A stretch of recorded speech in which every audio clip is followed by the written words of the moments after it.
Why were you suicidal? It's because I can feel very peak states in life, but I can go so deep that I don't find a way out. I know you right now. You got a lot to give. Can you feel me? I do. You and I are gonna make a deal. I'm gonna show you what to do to reshape yourself. How is it that people can make lasting changes in minutes? What makes that possible? I'll have one camera on Tony and one camera on the intervention, but I don't want to screw up what you're doing. The challenge is we never know where he's going to go. I'm a kid from Azusa, California, who did not have any certainty, but I was certain of one thing, my insatiable hunger to end suffering for any human I can.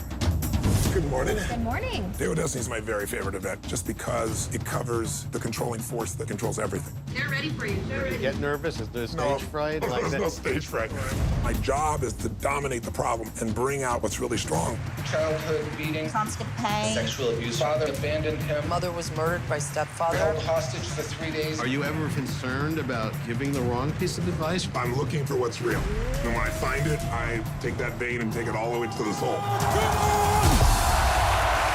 Our entire life changes in a moment. Who gets that? Say I. Problems are what make us grow. Authenticity will lead to a rich life. Life is always happening for us, not to us. Yeah. Everybody's got their thing, and this is my thing. You haven't deserved any of it, but out of pain comes unbelievable strength. You're incredible. What did you see in their eyes? Love. How do we get love from every kind of person? I'm gonna do the right thing. I just really believe people's love and caring, if they led with that, they'd find the way. 1, 2, 3, make the sound of who you are!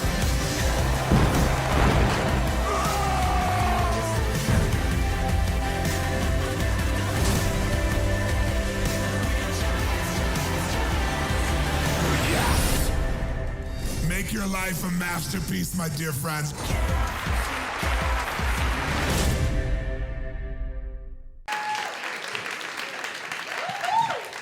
Thanks, everybody. Guys, thanks so much for being here. Great to be here. Thanks for having us. Absolutely. Congratulations on the film. Thank you. Congratulate him. It's his film. Thank you. Joe, I got to ask, you're one of the great documentary filmmakers, and a great documentary filmmaker, oftentimes you can feel them going into the situation that they're going to document with a question. I'm curious about this thing, so I'm going to go shoot as much footage as I can to try to learn about it. And that's where it seems like you came from with Tony Robbins. So where were you before you started making the movie? What did you know about him? What did you know about these events? Yeah, well, actually, Tony and I met socially in 2012. I didn't know a lot about him, actually. I just very superficial kind of public perception type of thing. We chatted. Fascinating conversation. He was a fan of my Metallica film. The Metallica film is ultimately about therapy and relationships and things that he can relate to. And he invited me to a seminar.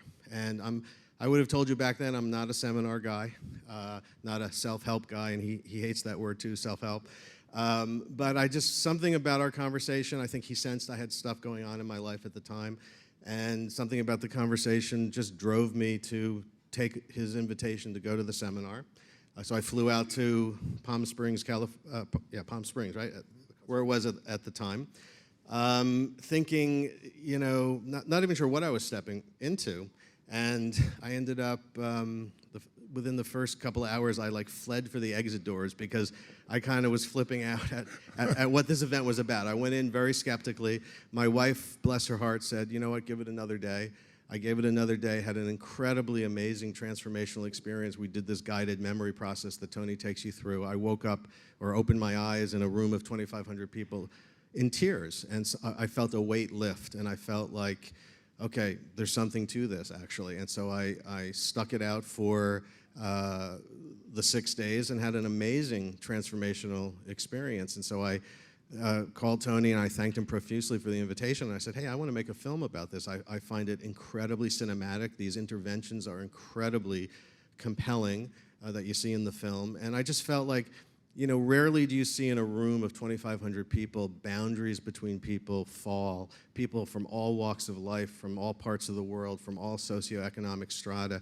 Everyone's there for selfish reasons to improve their lives, but you see people encouraging others and a feeling of connection and love between people that I just felt was nothing I'd ever experienced before, and thought it would be fascinating to, capture that on film. I mean, some of my previous films, I've taken on some really tough subjects: prosecutorial misconduct and wrongful convictions, in Paradise Lost, pollution of the Amazon, in Crude, issues, really, really tough issues. And so I guess you could say I make feel-bad movies, but this is kind of my feel-good movie. Well, I wouldn't say this isn't a tough issue either. And the storytelling in this film, I think as a filmmaker, it doesn't come without challenges. Yeah. There's definitely seems like a challenging film for you. And I think one of the things that you're talking about is vulnerability. Right. And one of the things that I took from the film, I've never been to a seminar or a conference, is getting in touch with being your vulnerable self. There was a moment when I was watching the movie last night, just as a quick personal story, as I was watching the movie last night, and there's all these people are gathered around and they're trying to get passionate and they're yelling at each other, and I was watching it with my girlfriend, and I said to myself, like, oh God, that seems so embarrassing. And she said, well, that's because you have problems with being vulnerable. And I went, oh, God damn it. She's fucking right. But that seems and just hearing you talk about it, it seems like that's what you were getting in touch with there as well, and what's so beautiful about the film, I think. Yeah. Well, when Tony invited me out to the seminar, I was hitting 50. I had a filmmaking partner who was quite ill, which was weighing heavily on me. Bruce Sinofsky, who passed away. The film is dedicated to. The film is dedicated to him. I say this not to pat myself on the back, so take it in the right context, but for the sake of this conversation, I had achieved virtually, I've basically, have been recognized for my work, I got, I mean. How about getting people out of jail that were innocent? Right? Yeah. If you're gonna do something in your life, and yet none of that was satisfying to me, and so I'm hitting 50 thinking about all the things I've done, and if that's not enough, if I can't find satisfaction in kind of reaching the pinnacle of my career, and not just awards, but as Tony says, getting people out of prison, whatever, and if none of that was satisfying to me, I was never going to be happy. And so that's what I wanted to go work on, and I worked on that, and the amazing transformation that Tony allowed for me to happen, I just wanted to share with people, Tony, outside of Joe being one of the top documentary filmmakers in the world, what made you want to make a movie about this? What made you want to make this movie? Because in many ways, you could make videos and you could sell those videos in the way that people can come to the conference, but this is a different experience for you, I think, in terms of what you do. Well, sure. I wasn't looking to make a documentary. I was looking to help him because I just met him and I liked him and I could feel what was going on with him. He pursued me for 2 years and I said no over and over again. About every quarter, basically, he'd come at me again. And we're good friends. We really enjoyed each other. But I was concerned about two things. I was concerned, number one, the disruption to the audience with those cameras in there. We have cameras, you can see, but it's for a magnification. They're far away. They're not right in your face like a documentarian would be making. And I didn't want it to disrupt people. And then the second one was, how do you take 6 days and nights of 12, 14-hour days and put that in less than 2 hours and have integrity and have the real message be done? So he did something really brilliant besides our friendship. He said, I'm willing to take the risk. If that's your concern, if it's disrupting people, I'll stop, I'll close the cameras off, and it's over, and it's my loss. And I was impressed by that. And he got in and the cameras disappeared. People were being themselves. There was nothing inauthentic. And so I was totally comfortable with it. And he's just a genius. There's a reason why he has all those Emmy nominations and awards and Academy Award nominations, because he was able to take this experience. If you can imagine, these interventions, some of them are an hour and a half, 2 hours, and he's presenting them in 7 minutes. I did about 30 of these in the film. You're seeing like one each day.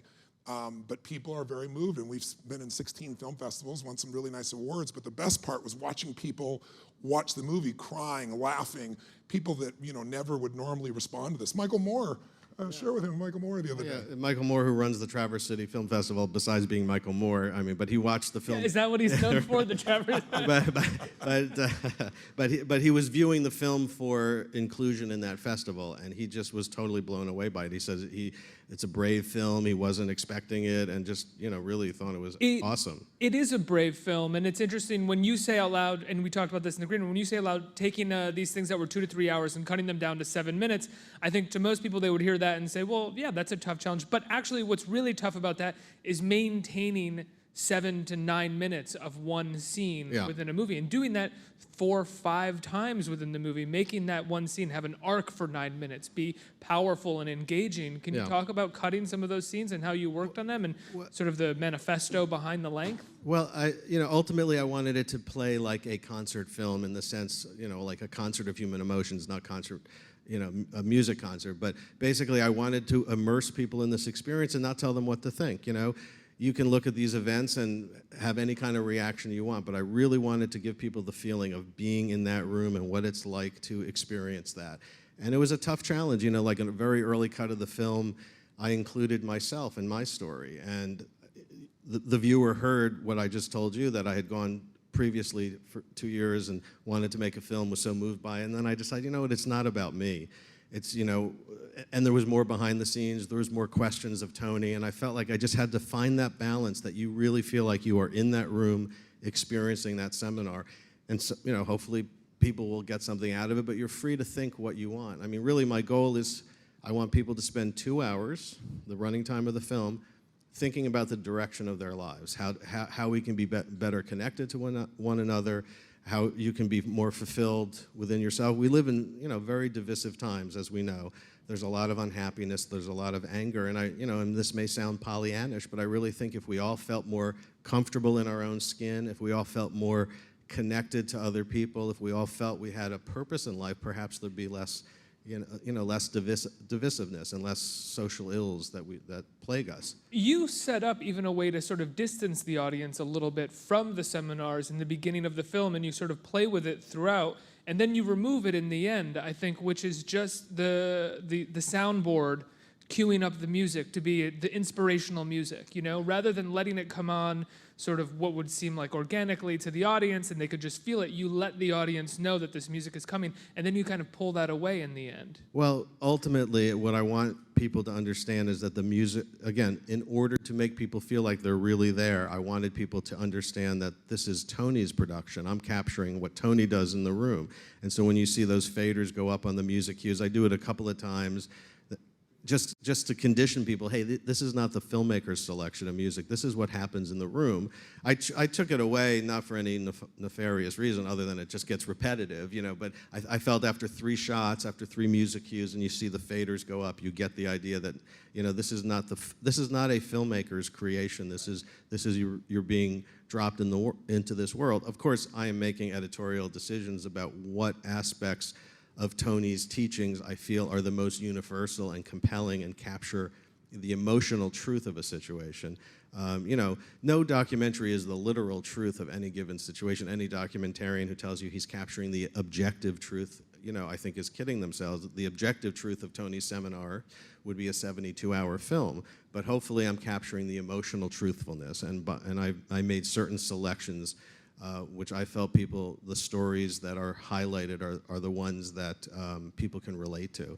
And interesting, Tony gave me total access, had no control over the content, but the one requirement that he gave me was you have to wait long enough to include a year later what has happened to the people that I profiled, because he wanted to show that change is permanent. That's the only thing, which was an easy deal to make because it takes over a year to make a film anyway. So that was. He didn't tell me that at the time. So I said, "Oh, you want that? Okay, it's a deal." So. But do you have, Tony, I have to ask, when you make a film like this, it can affect, depending on how it comes out, I mean, and obviously you trust Joe, it can affect how people view your seminars, your brand, for lack of a better word. I'm sure you don't want to stand by the word brand, but it's the only one that comes to mind right now. A year later, say there wasn't change with some of these people, or something hadn't worked the way that you had hoped it worked, because I'm sure not everybody you help or change is going to always change all the time for the better or stick with it. Yeah. Were you worried at all about a year later who you would follow up with? I really wasn't. I've done this for 39 years. I started when I was 2. But in those 39 years, Joe actually had that concern. He came to an experience. He witnessed, for example, interventions where there was a woman there that was massively disfigured in her face and she was suicidal. And then there was a blind man who was suicidal. And I put them together and got them to actually heal each other. And then it was very emotional, as you can imagine. That was the year I was a participant, just to clarify. Yeah, he was a participant there. And then in the same program, there was a gentleman that just got back from Afghanistan who literally couldn't hold the microphone. It was shaking this much, I'm not exaggerating. He had dark glasses on because of light sensitivity, PTSD, unable to sleep, total depression. And it took me about an hour and a half, but at the end, literally, there was no shaking. His glasses came off. In fact, we had him on CNN, and the woman who's the producer had seen the rough footage. It wasn't a film like him, just that I'm filming. And she started to cry when she met this man because he was so transformed. So part of his concern, he told me later, was, what was your metaphor about the sausage factory you were saying? Yeah, basically, was this a one-off? Were these amazing stories of transformation, only the year that I went? And more importantly, I was coming back now as a journalist with a camera, with an all-access pass. And sometimes when you peek inside the sausage factory, you don't want to know what goes into the sausage. And would that somehow disenchant me from the process? And I was deeply concerned about that. But to my thrill, getting to see Tony behind the scenes, just seeing how dedicated he is, 6 days a week, 12 hours a day, the physical demands, and then after a day is over, he sits and he meets with his staff to make to make plans for the next day, to refine and tweak the program. I realized that this guy is on a mission. It's in his DNA, and it was just really amazing to witness. My goal was really, just so to answer your question though, again, my goal was really to get people. Culturally, I think we all have been trained to think that change is hard and it takes forever, and if it's fast, it won't last. So what I wanted people to do is see that change is fast. When people said it took 10 years to make a change, I always say that's bullshit. It took you a moment.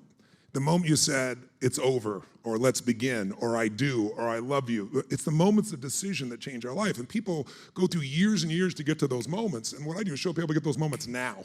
And then my reason for waiting a year, unbeknownst to me it would take a year, was because I knew, beyond a shadow of a doubt, they won't all be the same story, they'll be different, but I knew from life history, when someone goes through 6 days and nights of this, their life changes. It's not like, I went for 2 hours and I'm pumped up.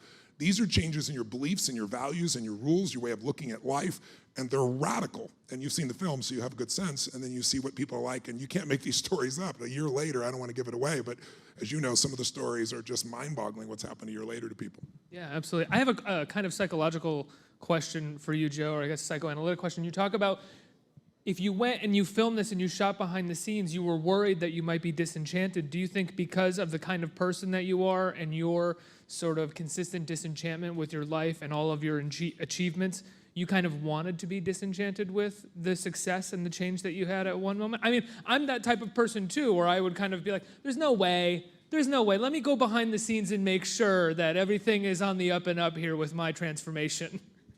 I wish that were true. But no, I mean, because I had the experience of doing this in 2012, and because it really deeply affected me.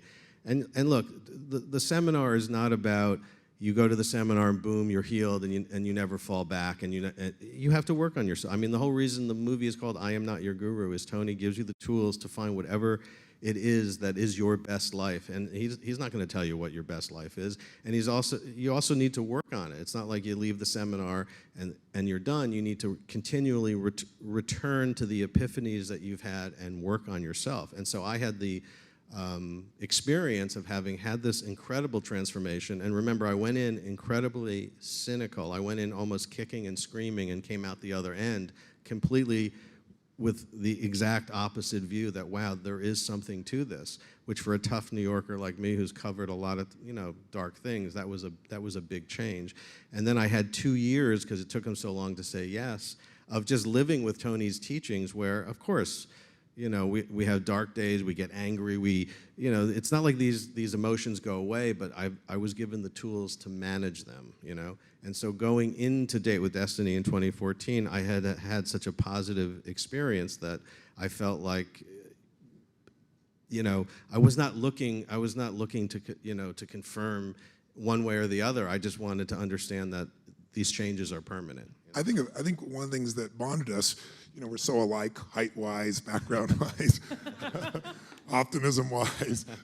But I think what bound us together is we're both seekers of truth, and we want to bring the truth to the public. You know, corny as it sounds, truth sets you free. When you see the truth, and we live in a world where reality TV is a lie. I mean, for God's sakes, nothing is real anymore. So when something is that real, that's why people will sit for 12 hours who wouldn't sit for a 3-hour concert and be out of their mind in the process, is because it's just so rare to see something raw. Plus, you know, a minute feels like eternity when you hate what's going on. But when your needs are being fulfilled at all levels, days go by. I mean, it's a really amazing experience. And Joe did a beautiful job of experiencing that. But I think that's the bond between us that made us trust each other, was that we're both seekers of truth. And we're both dedicated and devoted to that. And the films he's made have shown that. And truthfully, you know, it takes a lot of discipline to go into a story and not have a preconceived notion. And that's the hardest thing about being, you know, a reporter, an investigator, a documentarian, whatever you want to call it. And I learned that lesson early on. You know, we made a series of films, the Paradise Lost series. Which he's referenced a couple times. If you haven't seen the Paradise Lost films, I do this all the time on this stage, I know, but there's 3 of them. They are the most incredible documentaries ever made. They got 3 men off death row. They're really wonderful, amazing films. Well, I appreciate you saying that. But, you know, the original Paradise Lost, where we arrived 1 week after the arrests of the West Memphis 3, of course they weren't called the West Memphis 3 back then, but these 3 teenagers had just been arrested for the brutal murders of these 3 8-year-old boys, slaughtered in the woods, allegedly sacrificed to the devil. We were assigned by HBO to go down and make a film about teen killers.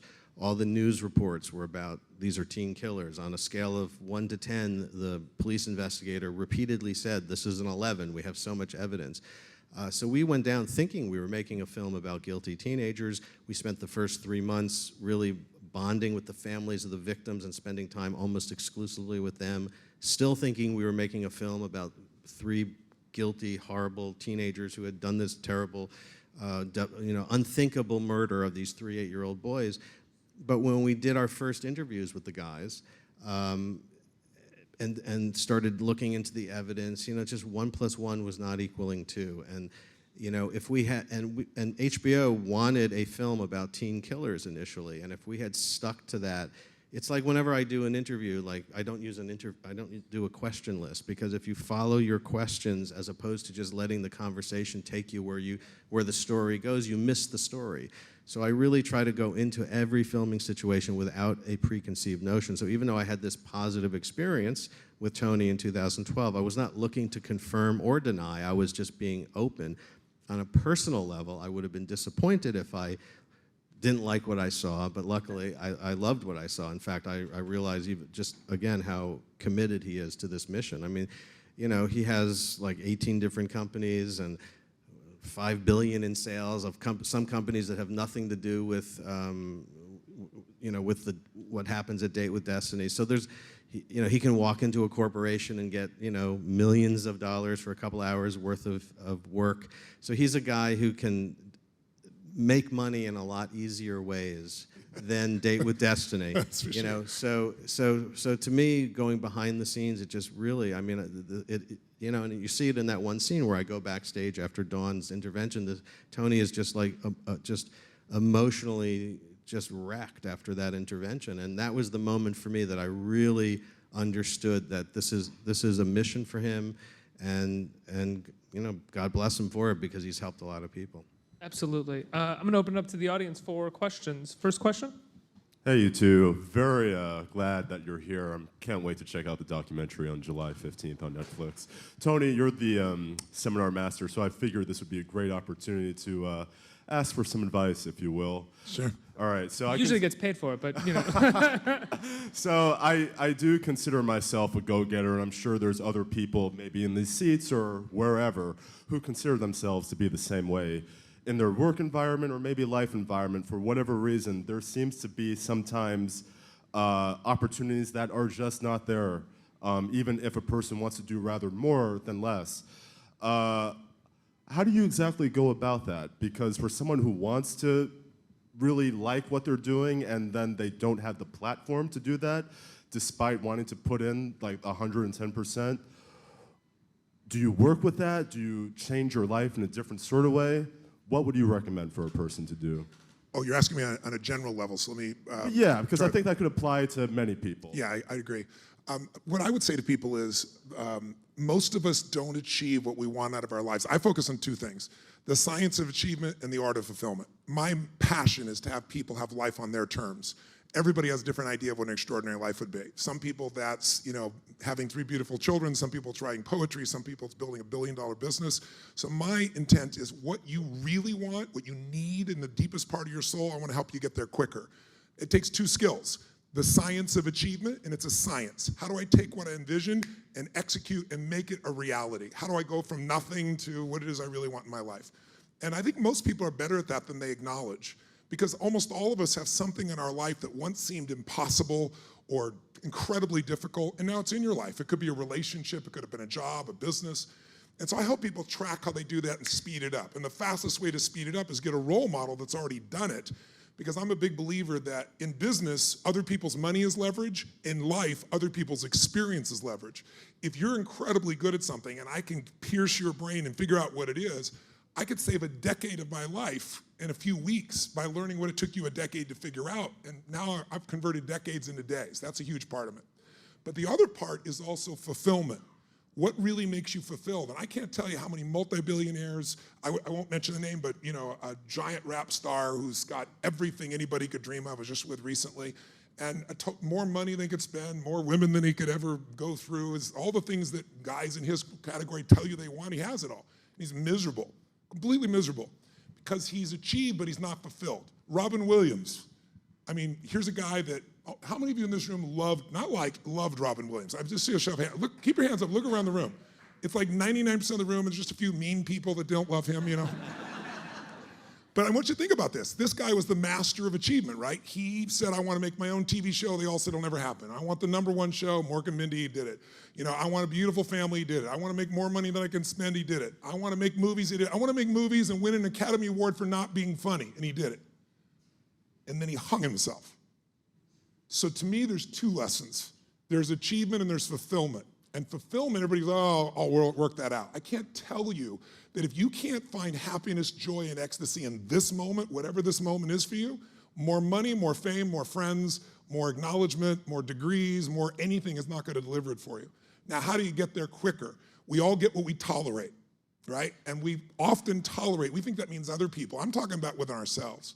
So for me, I think most people, they ask the question how first, and it's the wrong question. There's a sequence to things. If you know someone's phone number and you dial the right number in the wrong order, you don't reach them. You try to open up a safe, the right number's wrong order, doesn't work.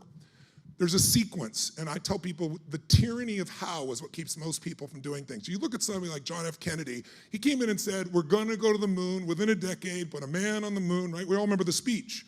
The guys at NASA were freaking out. There were no resources. We have no idea we're gonna do it, but what a leader does is says, this is what we're gonna do, this is the target, and this is why we're gonna do it. Because he saw it is if we don't do this, the Russians are gonna dominate. Soviet Union's gonna dominate us.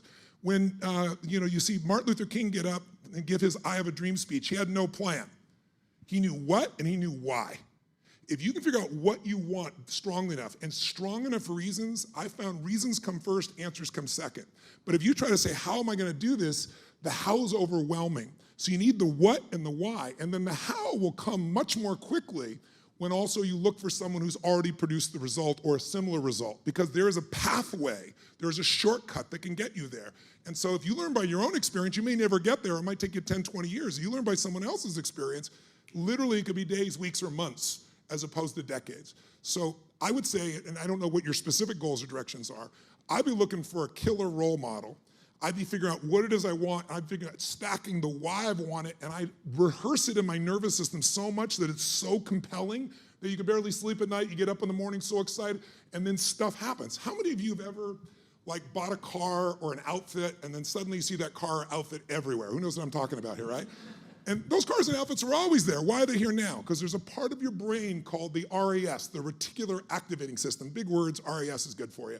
What it does is it determines what you notice. There's a million things going on right now. Most of us are not noticing, let's say, the blood pulsing through your ear or your heart, or the smell of your neighbor right beside you, or your clothing rubbing against your skin, unless I mention it. We delete most of life. What I really show people how to do is to wake up the RAS, because now once your brain sees you have that car, that outfit, or once your brain knows this is what I want and why I want it, you're in the middle of Starbucks and you hear a conversation you never would have heard before that relates to what you're after. You see something, insights come to you. To me, that's the fastest and quickest way to speed things up. If you just do it on your own, there's no problem with that. It's just there's no guarantee it'll work, and it could take forever. But it can be sped up massively when you know what, why, and you got a role model that shows you a pathway of power. You're welcome.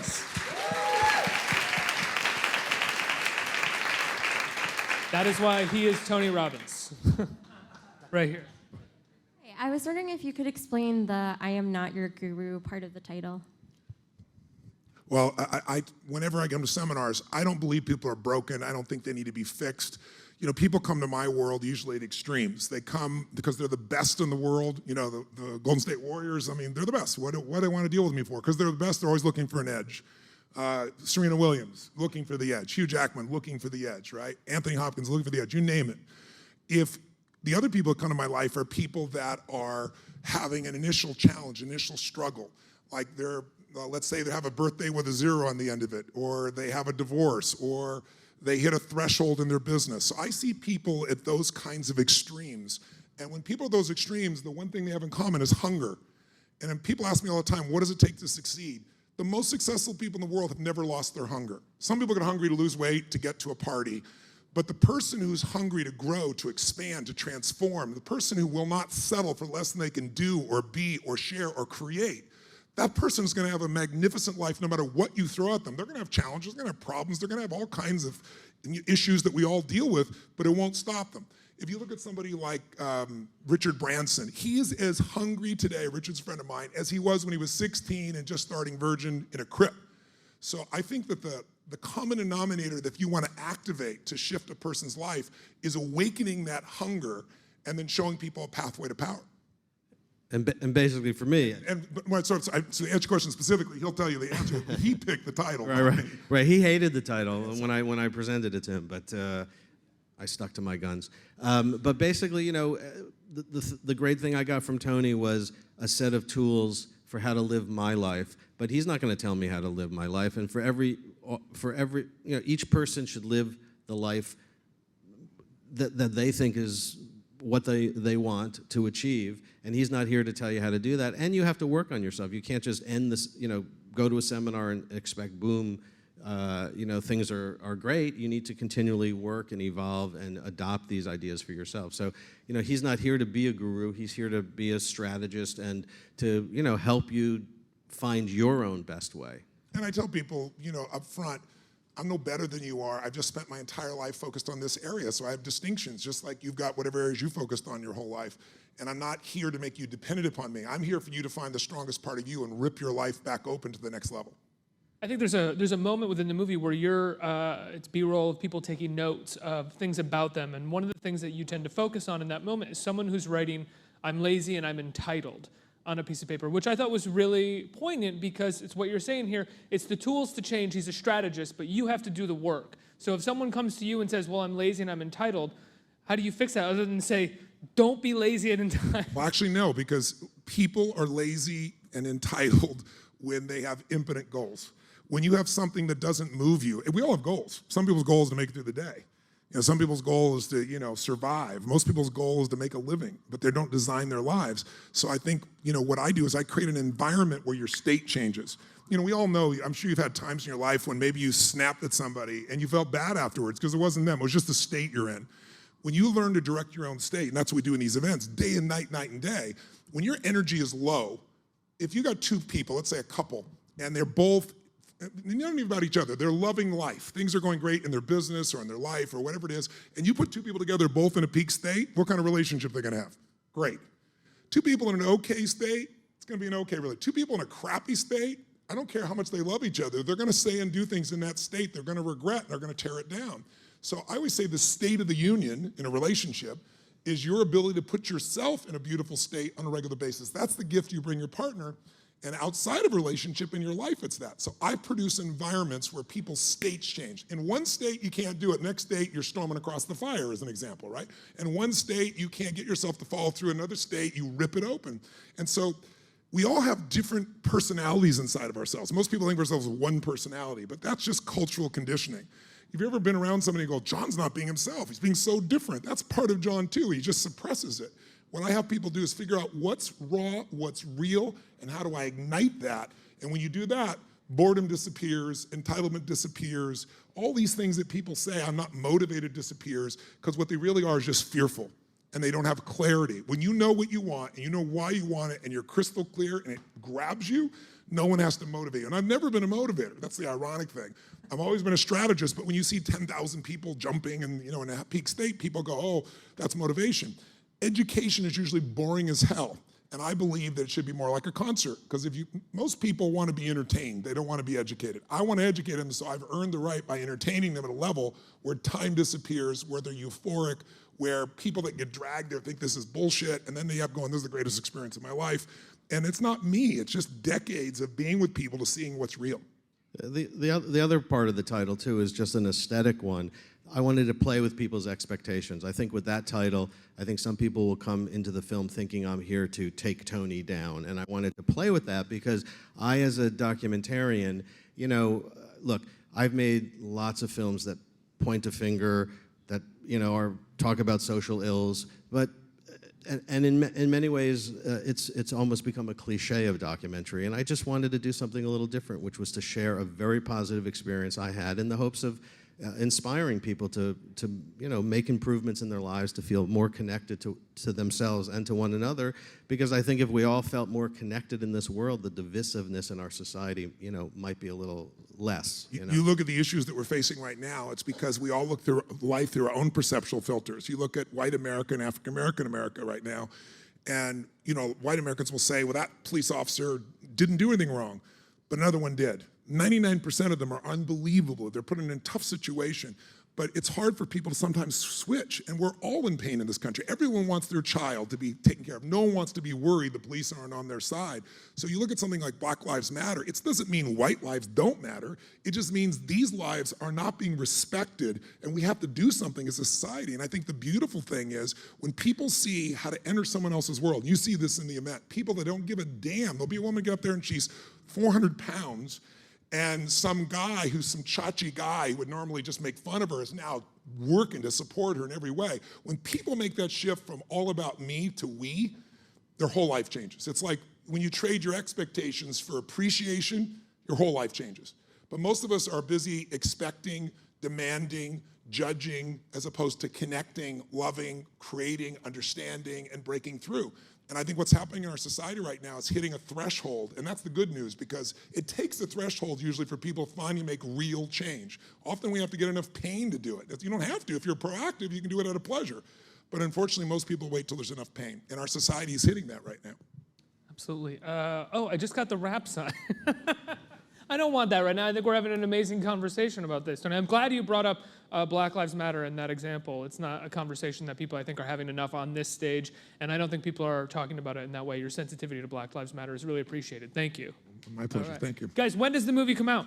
July 15th, this Friday, it launches on Netflix. And also in New York City, we have a one-week theatrical run starting Wednesday at the IFC Center. So it's actually, I love Netflix. It's great that it's going on Netflix. It's like 190 countries, 81 million people are going to have an opportunity to see it. But there is something special about seeing this movie in a big room of people. With other people, yeah. It's a very communal experience. So in New York, starting July 13th, this Wednesday for 1 week only, you can see it at the IFC Center. Downtown, we are downtown, right around the corner. And in Los Angeles, it's at the Laemmle Music Hall for a week starting July 15th. So again, would love for people to see it on Netflix, but if you want to see it in a big space with lots of other people. If you see it with a group at a movie theater, it's almost like being at the event. because you group dynamics, you people laughing and crying and the emotion of it, and it's really beautiful. So if you get a chance to go see it in person, please do. But otherwise, we're thrilled that Netflix they've translated it for 190 countries. So literally all over the earth, people will be able to experience this for the first time. Well, congratulations, guys. Thank Thanks you so a lot. much for being here. Appreciate it.